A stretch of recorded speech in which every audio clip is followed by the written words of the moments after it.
Baik, Assalamualaikum warahmatullahi wabarakatuh.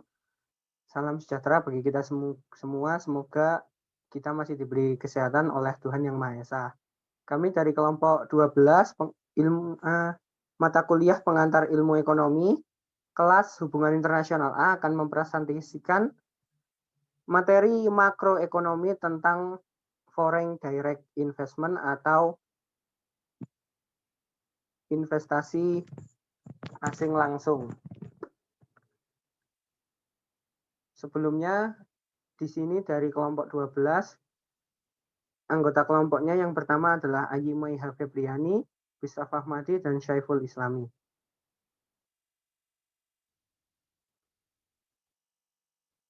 Sebelum masuk ke Foreign Direct Investment atau FDI, sebaiknya kita perlu mengetahui terlebih dahulu bahwa FDI itu adalah salah satu komponen dari investasi. Next.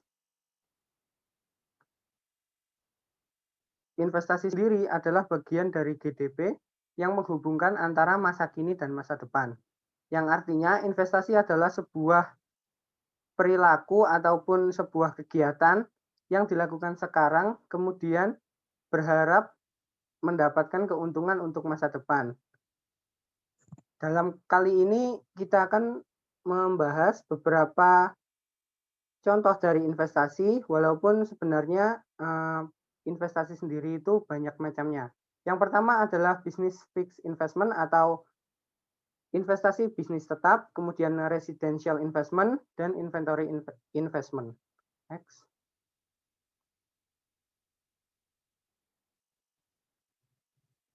Business fixed investment, yaitu mencangkup peralatan dan struktur yang dibeli pebisnis untuk digunakan dalam proses produksi.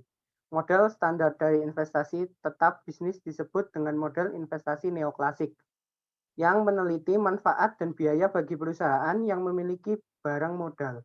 Model tersebut menunjukkan bagaimana tingkat investasi dikaitkan dengan produk marginal modal, tingkat modal, tingkat bunga, dan peraturan perpajakan yang mempengaruhi perusahaan.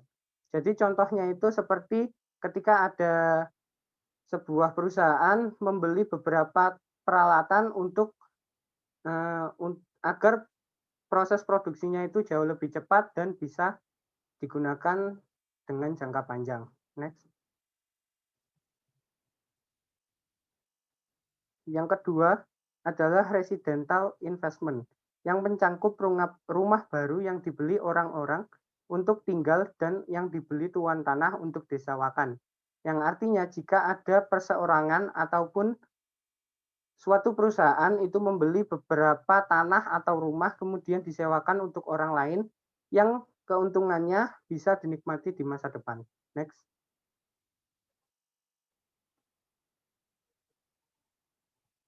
Dan yang ketiga adalah inventory investment, yaitu mencangkup barang-barang yang disisihkan oleh pebisnis di penyimpanan, termasuk bahan dan persediaan barang dalam proses dan barang jadi. Sebagai contoh, ketika ada sebuah perusahaan itu menyimpan barang yang langka atau hanya bisa dibeli di waktu tertentu, kemudian dia simpan dan dijual lagi ketika barang tersebut memiliki harga yang sedikit mahal. Next akan dijelaskan teman saya.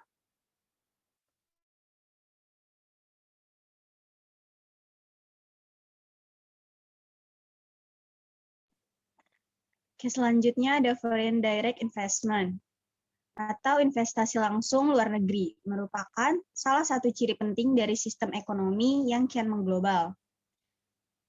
Ia bermula saat sebuah perusahaan dari suatu negara menanamkan modalnya dalam jangka waktu panjang ke sebuah perusahaan di negara lain. Dengan cara ini, perusahaan yang ada di negara asal bisa mengendalikan perusahaan yang ada di negara tujuan investasi, baik sebagian atau seluruhnya. FDI sendiri terbagi menjadi dua bagian, ada inflow dan outflow. FDI inflow adalah data seberapa banyak investasi yang masuk ke sebuah negara, contoh investasi yang ada di Indonesia. Dan FDI outflow adalah data seberapa banyak sebuah negara melakukan investasi ke luar negeri. Suatu kategori investasi lintas batas yang terkait dengan penduduk di satu perekonomian yang memiliki kendali atau tingkat pengaruh yang signifikan terhadap manajemen perusahaan yang bertempat tinggal di perekonomian lain. Next.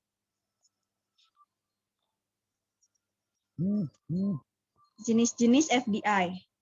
Yang pertama ada investasi horizontal, melibatkan pembangunan operasi bisnis yang sama di negara asing. Contohnya ada McDonald's.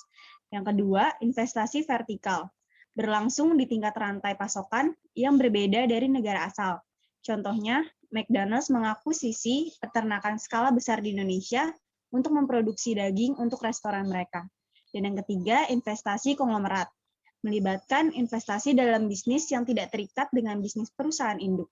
Strategi investasi konglomerat lebih beresiko dari dua investasi sebelumnya, karena membutuhkan mengatasi dua hambatan sekaligus agar bisa bersaing. Dan yang terakhir, investasi platform. Perusahaan berekspansi ke negara asing, tetapi output dari operasi asing diekspor ke negara ketiga.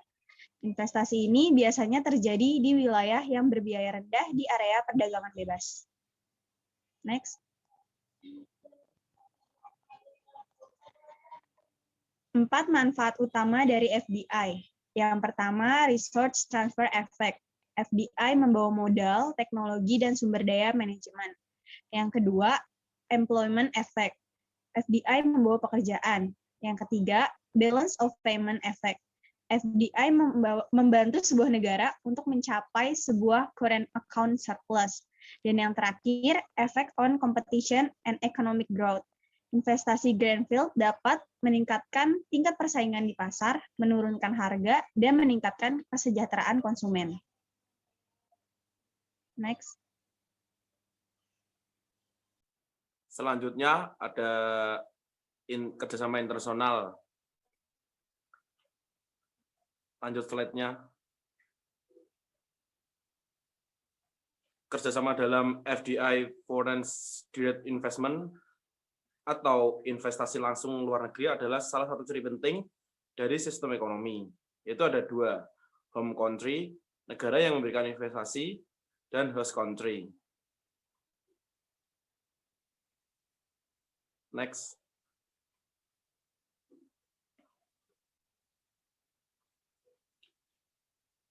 Kerjasama internasional.